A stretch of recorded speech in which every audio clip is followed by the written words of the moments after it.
Hello, college basketball fans. The Big D's back bright and early this Monday morning as we preview tonight's national championship game between Florida and Houston. Houston with one of my best Gator friends, Ted Fitzgeorge, join me.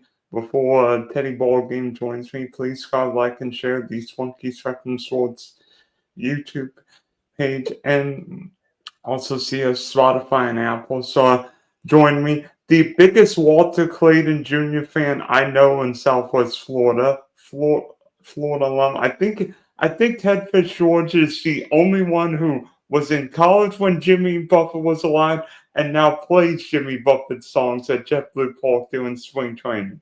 First time I saw Jimmy Buffett was on the North Union lawn in Gainesville, Florida in October of 1974.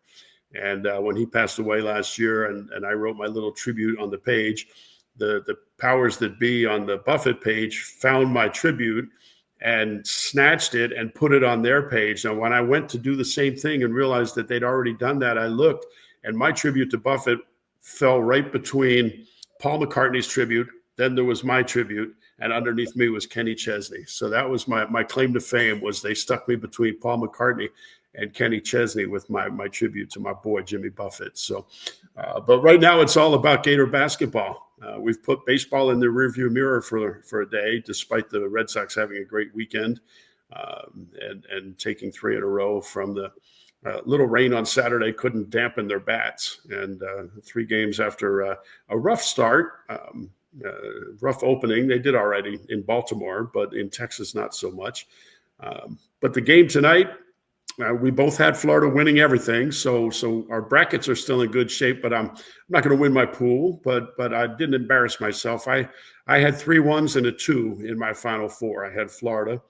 I did not have Houston. I had Tennessee moving on from their region and being in the Final Four, and I had Duke and Auburn. So I had 3 of the 4 Final Four teams, and the most important team is my Florida Gators. So, what do you like tonight? What do you think?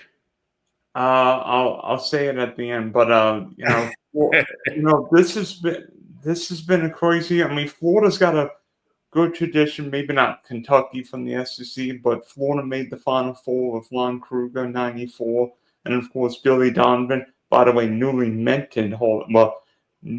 elected Hall of Famer Billy Donovan led the game with 2000, 06, and 07 national title games, and Todd Goldman. We also went to the Final Four in 2014. And lost to Connecticut. But we went to the Final Four. So this will be our 4th trip to the Final Four. We're 2-1. Is that right? 2-1? Did we get to the 2-1 in Natty's? In Natty, that's right. In the final game, we're 2-1 in Natty. So we'd like to be 3-1 when they cut down the nets. And do you sing along? Do you sing along with One Shining Moment? Because I do. It's a great song, and it's one of my favorite traditions of the Final Four is listening to Luther Vandross sing. We were at, I think it was, I believe it was in Atlanta, the second of our back-to-backs, and we ran into and actually met the man who wrote One Shining Moment. His name was David something. I should have looked before I got on with you, but the writer of, and he does a version of it as well, but I'm pretty sure they used the Luther version. The ball David is up. Barrett. Yes, and he could not have been nicer. We've got pictures with them, and we talked about, he every year. I don't know what other songs he's written, but I guarantee you none of them make the money for him that one does. And CBS picked it up all those years ago, and it's become, as they say in the Masters, a tradition like no other. So, what's important tonight? What are your keys to the game? I think for Florida, simple. Arthur Clayton's got to be big. I mean, if you look at how he's playing the NCAA tournament, particularly big games, I mean, 23 against Connecticut, 30 against Texas Tech, 34 against Auburn. I think Walter Clayton even landed the plane from Gainesville to San Antonio. I think he's got to have 25. I think if Clayton gets 25 points, that means he's basically controlling the game, and he doesn't need to get in the 30s. If he does, that's great. But with 25, he's also sharing the ball. We've got great guard play, which is always big in the tournament, especially the deeper you go in the tournament, the better your guard play. We've got a lot of bigs. Houston is awfully tough on defense, but we are so deep, and everybody seems to be healthy at the right time, which is good. And I think you saw it against Auburn, the way we came back in the second half against Auburn. Part of it was good coaching at halftime, which seems to be a mark of Todd Golden. He seems to have made us a second half team on several occasions throughout the year. And I say us, I don't mean to sound like Charles Barkley the other night talking about Auburn and we and us and cheering. But God bless Charles. We all love listening to the Chuckster, and we certainly appreciate his passion for his alma mater. So I was okay with that. And he did give us our flowers when the game was over. He said the better team. He actually said the best team, which I like. But in the case of just two teams on the floor, the better team won on Saturday night. And I hope the same thing gets said tonight. We'll see. That's why they play the game. The ball is up, and we'll see what happens. So I think, like I said, if Walter scores 25, we're in good shape. I think the other guards have to step up. Will Richard has not done a whole lot as far as offensive performance in the last 3 games. He's been in single digits. I think they're gonna work hard to take Clayton out of the game. And if that happens, somebody else is going to have to step up and score some points. Condon did not have a great game on Saturday night. No. He did not. But you know what? Look who did. We've got plenty of bigs too. We run 8, 9, 10 deep without any problems. So we've got fouls to give. Houston can be a little dicey at the free throw line for Houston. They're not great. We're not great either at the free throw line. But if we can put them on the free throw, if we keep them off the free throw line and we're not in foul trouble, that's good too. But if we're using up our fouls and sending them to the free throw line, there's people we can foul and put on the line that are not going to hurt us too much with the clock stopped. I think two more important keys. One, I think Florida's bigs have to be better. I mean, Condon looked like he was in the witness protection program. Yeah, you didn't see much of him, and that's unusual. You wonder how much of it is still the injury that he ended up with in the ankle injury that he got in the SEC tournament that he came back from. We were all very happy to see him come back, but there will be no excuses. The better team, I think, is going to win tonight. Only the second time that all 4 number 1 seeds made it to the Final Four. The last time it happened was also in San Antonio, and I was there for that too. That was the year that Memphis ended up losing that game, but then they had to vacate everything up to that point because of some recruiting issues that they had with their star player. And who won that year? That was in 2000. That was Kansas. Paulie was hitting the 3 to send the game into overtime. Kansas in overtime, and that was Bill Self's first of 2 national titles. We had a great time at San Antonio. My wife looked at me when we all flew out. The 4 of us flew out to San Antonio, and she said, "Okay, so we're going to Texas. The Gators aren't in the Final Four." She understood 2 years before Indianapolis. She understood the year before, Atlanta. She said, "So we don't have tickets to the games, and the Gators aren't playing in the Final Four, but we're going to San Antonio." I said, "Absolutely, it's the Final Four. We're going to go out and have a good time." So we did, and you should go sometime. You would love it. I think my favorite part of going to Final Fours, and I've been to a bunch of them, is Sunday morning.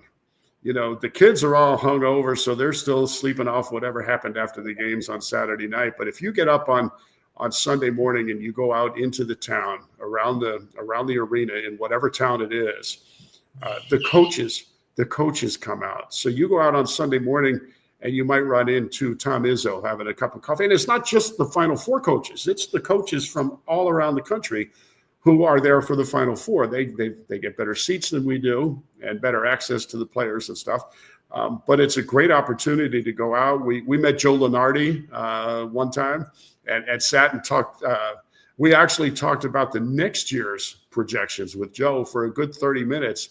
And when we got done, he said, "You guys really know your stuff. And we took that as a compliment from somebody who I think basically sets the brackets every year. He's not on the committee, but I think the committee follows what he says. So. Yeah. I think another key to this game is going to be tempo. We know Houston wants it. We know Houston does not want to make it a fast-paced game. Houston wants to be in the 60s. I think if it's in the 60s, the Gators are in trouble. If we're in the 80s or above, the Gators are in good shape. You're absolutely right. Tempo is important. We need to get out and run and keep them from setting up their half-court defense. I think it's a race to 70. I think Florida will try and get. And unlike Houston, maybe, unlike Duke, maybe, I don't know if this is what happened. But when you've been tested, not just in the Big 12 or SEC, but in March, guess what happens? You're not as nervous. You don't panic. You make free throws. You get rebounds. You get defensive stops. And instead of losing, you win. So C.J. Cryer and Jawan Roberts, probably two of the keys for Houston. Yeah. C.J. Cryer basically kept them in that game the other night against Duke until they could finish the way they finished. And Jawan Roberts he's a stud too. So their defense is going to be tough. Ball movement is going to be key for the Gators. We're not going to play one-on-one basketball with them. We need team. We need movement. Our interior passing is strong. I think you'll see some interior passes, and you'll see passes into the big men, and they're always ready, and they'll go in and shoot back out. And we've got a bunch of guys that can hit three-pointers. The Houston three-point defense is pretty good, but you can take three-point shots against Houston. And if we take three-pointers and the three-pointers are going in, that's going to go a long way towards getting up into the 70, 80, 90-point range. Yeah, honestly, I know Florida fans want every game decided by double digits, but do you think it helps that Florida's been testing against UConn, Texas Tech, and Auburn? I think both teams have been tested. That was a test on Saturday night for Houston, and they passed it with flying colors. Granted, it was a choke by Duke, but like I said, Houston had to take advantage of it, and they did. But yeah, absolutely. I mean, look at the conference that the Gators came out of this year. It was, without a doubt, from top to bottom, the strongest conference in the history of college basketball. What was it? 13 teams made the tournament, right? 14 teams made the tournament, and 2 got to the Final Four. It easily could have been 3 or 4 the way it worked out.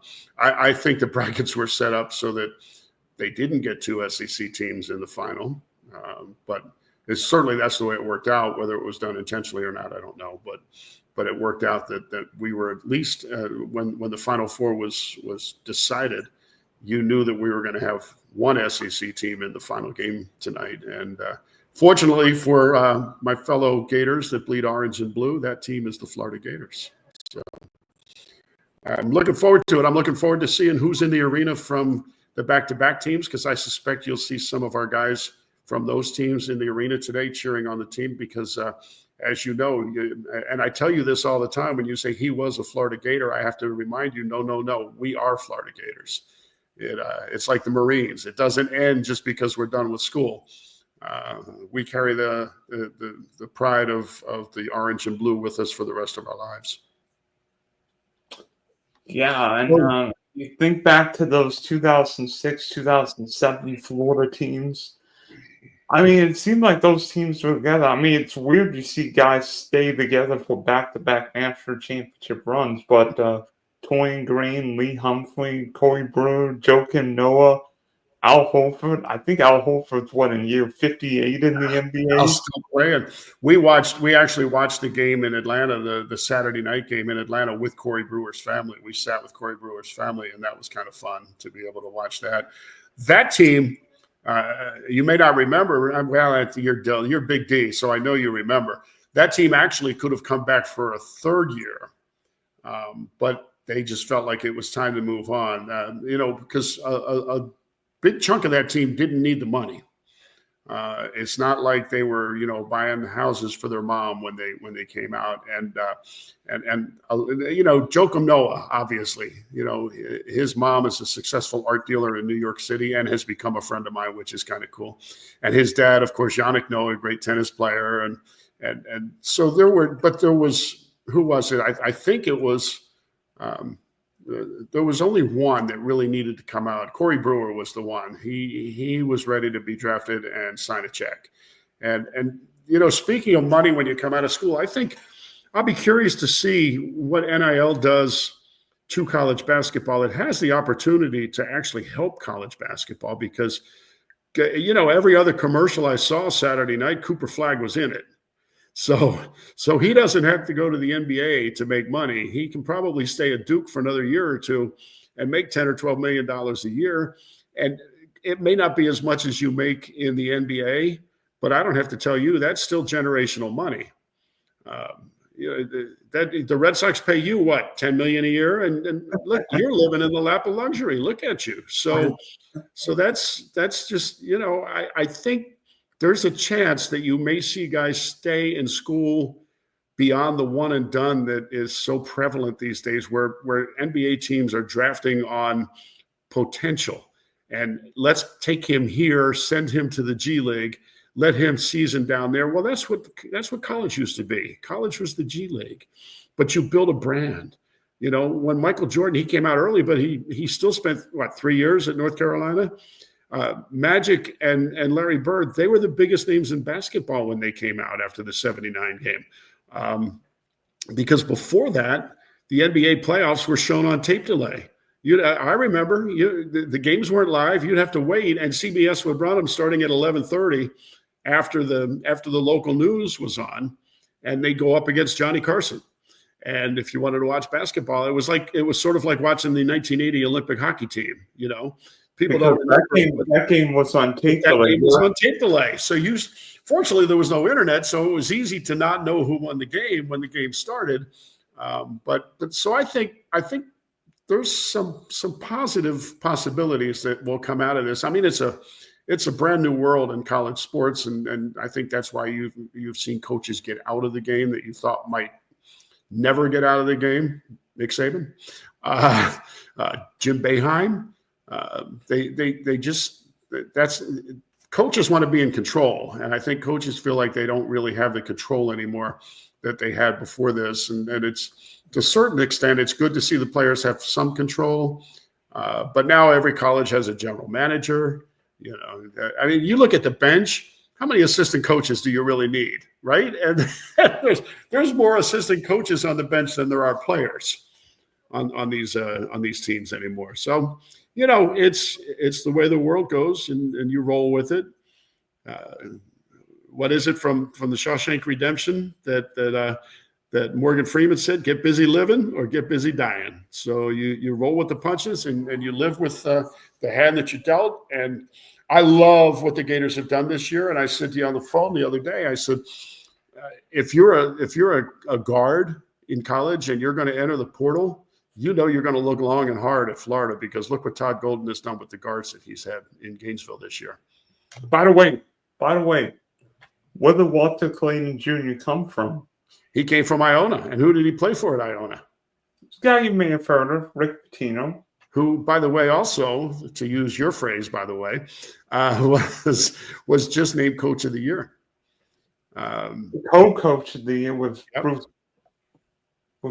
Pearl. Bruce Pearl, that's who Todd Golden got his start with, and they are very, very close. This was also on a completely different note. This was the first time, I think, in history that there were 3 Jewish coaches in the Final Four, head coaches. 3 of the 4 coaches in the Final Four. The only one that wasn't, Kelvin Sampson. Kelvin's got a pretty good resume as a coach, too. Things didn't work out for him in Indiana, but after he left, I suspect there were people in Indiana that thought we maybe should have given him a little bit longer rope and let him stick around a little bit longer, because he certainly has gotten the job done in Houston. He left Indiana, went to the NBA, and coached with the Rockets as an assistant coach, and he built I'm pretty sure while he was there, he was building his network in the Houston area, because, and I don't know this for a fact, but I think if you go back and look at the Houston Cougar rosters under Sampson, I'll bet you anything. There's a large percentage of Houston high schoolers that stayed home and played for Kelvin. So. Well, I mean, you just mentioned Todd Golden, and there were two young coaches on Saturday night, 1-1. And I mean, Todd Golden came from San Francisco. I mean, Florida's scored a lot of points in Golden's 3 years, but defense has been so big to Florida's success this year. And it's a team defense. They switch, they play really well, and then in transition, they've just been money. And so we hope that goes on again tonight. You know, you talked about Todd coming from San Francisco. I think that was kind of helpful when we ended up in the West Regional this year too, and our second weekend of games was in San Francisco. If you noticed, Todd took him out. He took him to the Golden Gate Bridge, took him out to dinner in the San Francisco area. He knew the lay of the land after spending the years that he spent there, and I think it helped make the team comfortable 3,000 miles from home when they went in. And I know you know this. I actually got engaged in San Francisco on top of Alcatraz. My wife is a Capitol defense attorney, so I thought it was fairly romantic with the Golden Gate Bridge in the background to propose to her on top of a prison. And we've been together now almost 30 years, so it worked out pretty well. I did better in Alcatraz than Al Capone did. So I'm excited. I think I've got to get my day started here. So I think it's time for us to make our picks. How about you? All right. Listen, I think this game's a race to 70. I think if Walter Clayton Jr. puts together a big game, Florida wins. But I'm not underestimating Houston after what happened Saturday night. I mean, I know Duke fans will argue that Cooper Flag shouldn't have been called for that foul. I mean, yeah, that was a horse dude call, but you know what? You know what? Maybe you make more than one basket in the last 10 minutes. Then, right. He wasn't fouled on all those plays. He wasn't fouling on all those plays. You never point to one play. Never point to one play. That loss was a team effort for Duke, just as much as it was a team effort for a win for Houston. Almost like UNLV in 91. Yep. Absolutely. So we'll see. I'm going to go ahead and give you a number because I think the race to 70 is easily won by Florida. I think Florida wins 83-79. Oof. I don't have that high of a scoring game. We'll see. Houston won 70-67 the other night. I think that score's about right. Well, we'll find out, and I'm sure we'll talk tomorrow. So. Hey, listen, have a great day. It's always a pleasure to spend a little time at the Big D. We are so proud of the job you do, and we wish you continued success with your internet show. And we'll see you next spring up in the control room. I always look forward to that, too. So. Oh, yeah. And save me a Dippin' Dot or two, please. You got it, brother. Take care.